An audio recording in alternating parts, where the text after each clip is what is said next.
मेरे साथ मौजूद होंगे मुस्लिम लीग नून के सीनियर रहनुमा शेख रोहेल असगर साहब। बहुत शुक्रिया शेख साहब आपके वक्त का।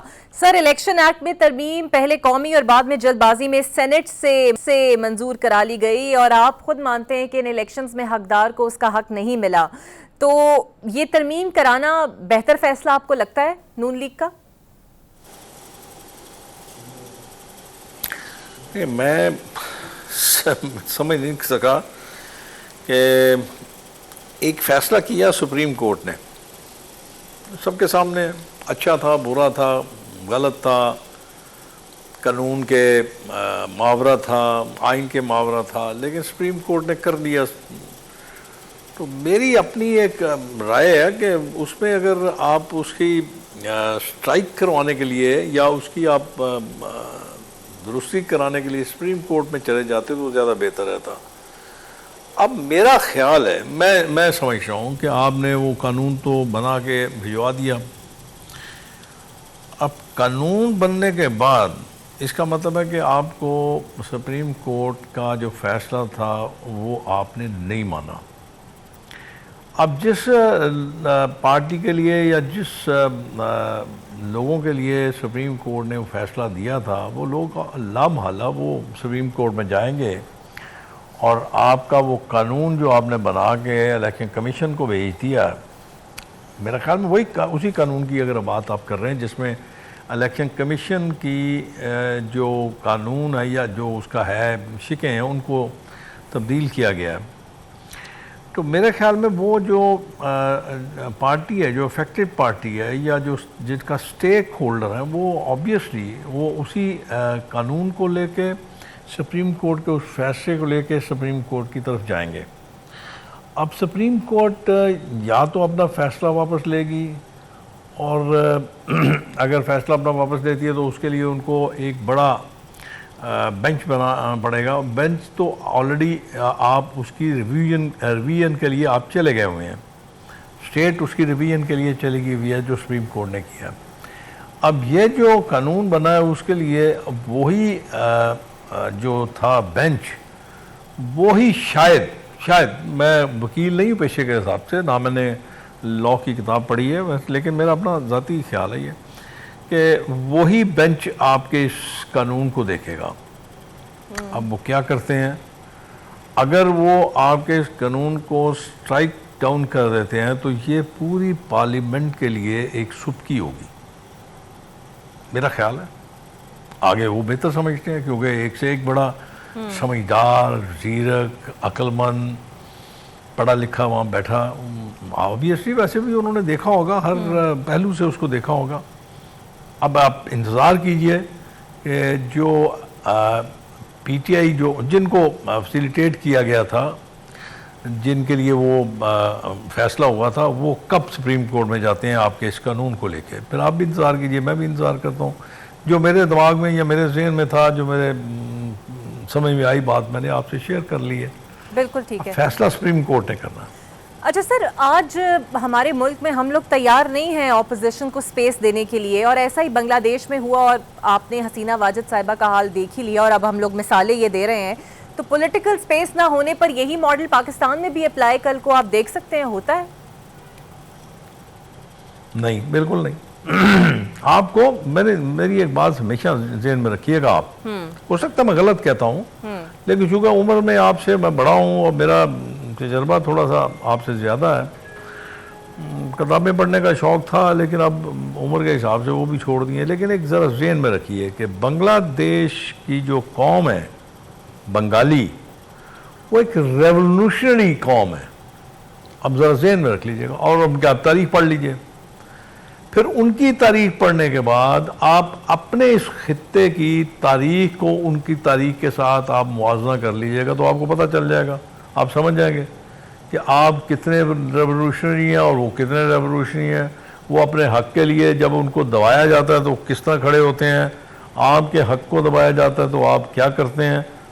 आप ये ज़रा फिर किसी वक्त आपको मौका मिले तो इसको स्टडी कर लीजिएगा, तो मेरे ख्याल में शायद आपके लिए भी और आपके व्यूअर्स के लिए भी बेहतर रहेगा कि आपका जो वो स्टडी करने का मुआवजा करने के बाद जो आपका देंगी आप उस पर अपनी आरा, तो मेरे ख्याल में शायद वो ज़्यादा बेहतर रहेगा।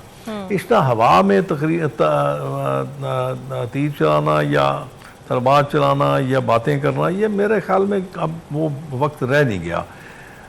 आपने बजा फरमाया कि स्पेस देने से ये होता है, इससे बदतर हालात और क्या होंगे आपके इस मुल्क में। आप देख लीजिए, आप जो हालात हैं आपके सामने हैं, तो चली जा रहा है, वैसे ही चलता जा रहा है। इस मेरे ख्याल में वहाँ पे तो जो मेरी वहाँ पे शुनीद है, जो मैंने सुना, जो मैंने देखा है, 5 बच्चों ने मेरे ख्याल में काम शुरू किया था ये सारा कुछ, और उसका बढ़ता वो कहाँ का कहाँ चला गया। और जब आप 1947 की आज़ादी की बात देखेंगे ना, उसमें भी उनका रोल देखिएगा क्या है। पर जब 1971 का जो था ना, उसमें भी उनका रोल देखिएगा क्या है। जरा गौर कीजिएगा उस रोल पे, तो फिर आपको पता चलेगा कि वो क्या कुछ कर सकते हैं और आप क्या कुछ कर सकते हैं। अच्छा, माज़रत के साथ मेरी ये। अच्छा शेख साहब, जो अक्सरियती फैसला था जजेस का, उसके बजाय हुकूमत ने अक़लियती फैसले को तरजीह दी। 8 जजेस जिन्होंने अक्सरियती फैसला दिया और 4 वो थे जो कि उनमें से मुस्तकबिल के चीफ जस्टिस होंगे, यानी कि नून लीग ने अपने लिए बादिउल नज़र में 2032 तक मुश्किल खड़ी कर ली है, क्योंकि उनमें से एक चीफ जस्टिस तो होगा। आपने गौर से मेरी बात सुनी नहीं है, मेरा ख्याल है, तो इसलिए आपने अपना ये सवाल जड़ दिया। मेरी बात अगर आप सुन लेते तो आपको ये सवाल करने की ज़हमत ना होती। बस इतना याद रखें, मैंने आपको कह दिया कि आपने जो करना था, पहले आप रिवीजन में जाते, रिवीजन जब हो जाती आपके हक में फैसला आ जाता, फिर आपको कुछ करने की ज़रूरत नहीं थी। लेकिन जब आप रिवीजन में चले गए और उन्होंने ये समझा कि ये बिल्कुल एक आम सा केस है, लिहाजा इसकी तारीख डाल दें, उन्होंने तारीख डाल दी। अब आपने उनके उस फैसले के ख़िलाफ़ एक कानून बना लिया। अब सुप्रीम कोर्ट के पास इख्तियार तो है, आइन की भी तशरीह कर सकता है और कानून की भी तशरीह कर सकता है।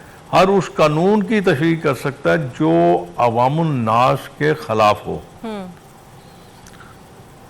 अब आपने कैसे किया, अब मैं क्या कह सकता हूँ जी इस बारे में। बहुत सारे मैंने आप पहले भी आपको मेरे ख्याल में शायद अगर मेरी आप उस सवाल के ज़मन में मेरी बात सुनेंगी तो मेरे ख्याल में आपको शायद समझ आ जाएगी।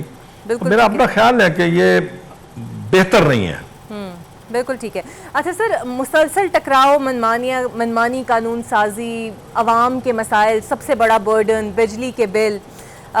मुसीबत ये है कि इस वक्त आपकी जमात जो है वो फेस के तौर पर अवाम के सामने है, और आपको लगता है कि इन तमाम चीज़ों का वज़न नून लीग पे पड़ेगा, क्योंकि हुक्मरानी सदा तो किसी का मुकद्दर नहीं रहती। देखिए, मैंने तो पहले दिन से कह रहा हूँ कि पीपल्स पार्टी ने क्या ऐसी खूबसूरत चाल चली है कि आपको पकड़ा दिया सब कुछ और खुद आराम से बैठ गए।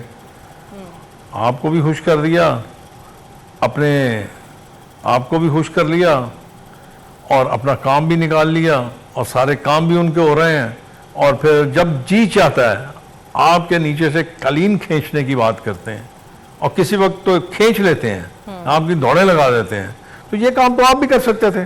कहते जी बिस्मिल्लाह, आइए पीपल्स पार्टी साहबा, आइए आप आके ये इक़्तिदार की मसंद आप संभालें, और जो काम वो आपके साथ कर रहे हैं यही काम आप करते हैं।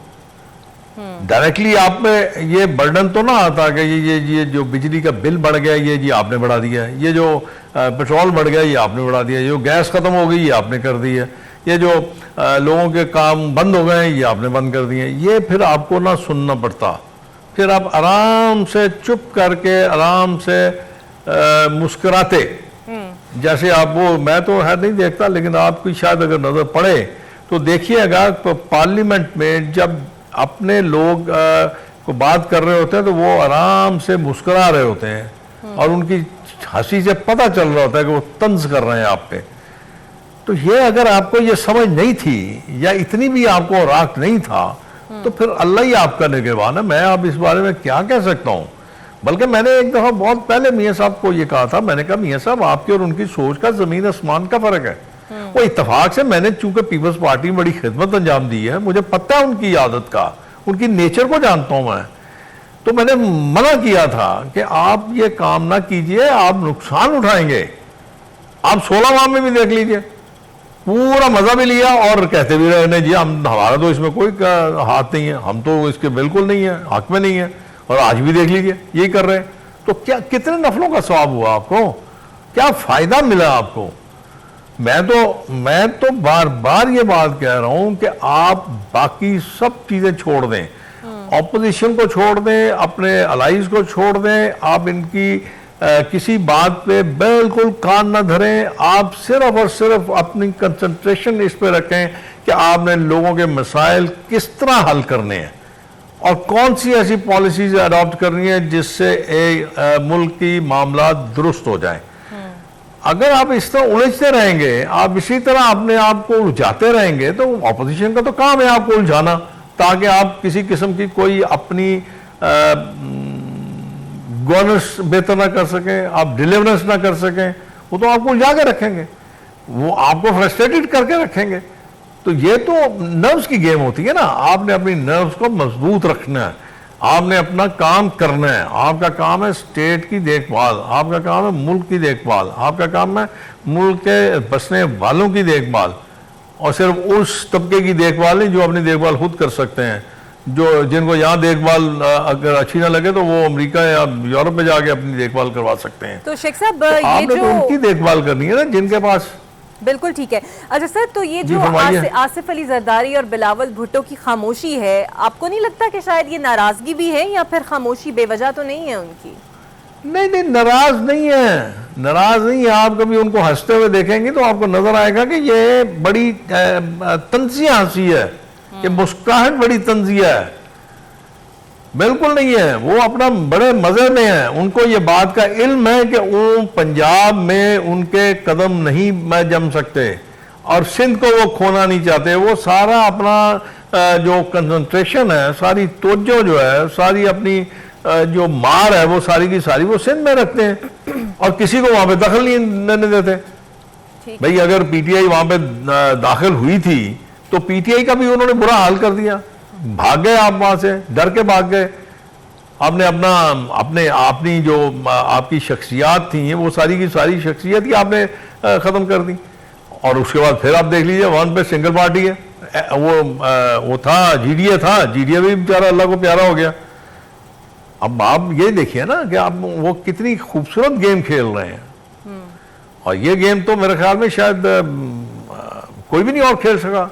मुझे तो यूं लगता है जैसे सियासत में सबसे जीरक जो थे, सबसे सियाने जो थे, वो मौलाना फजल रहमान साहब थे, वो भी बात खा गए।